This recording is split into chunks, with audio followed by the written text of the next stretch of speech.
At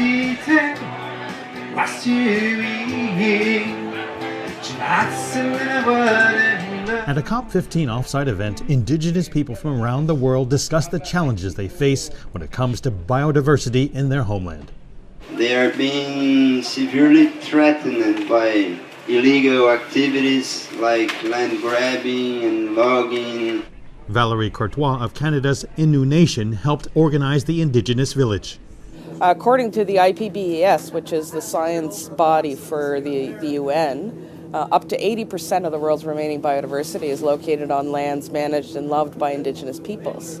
And so when you're in a meeting like the COP, which is about conserving biodiversity, obviously involvement and listening to the Indigenous peoples is really important. Pinnock, who lives on a Canadian reservation in Algonquin territory, is a canoe builder.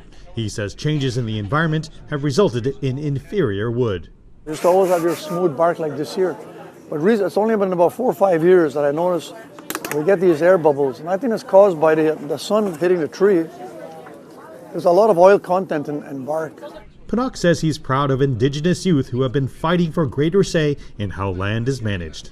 And everything that we've lost throughout the years boils down to one word, and that's respect. Respect for oneself and everything around you.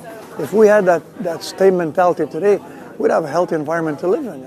And at the village you'll find an Indigenous shapatuan, a traditional longhouse, as well as a teepee and some traditional cooking. On today's menu is Innu-style goose. Victor Ika from Easter Island says he recently learned to grow some of his own food, which made him realize the importance of every detail of the environment.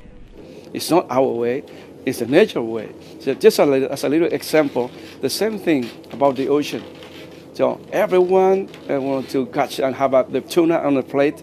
We get some from the sea, we have to replace that, maybe 10 times more. On stage with Indigenous people from Peru and Australia, Victor shares the lessons of how his people nearly went extinct. We grow now to 7,000.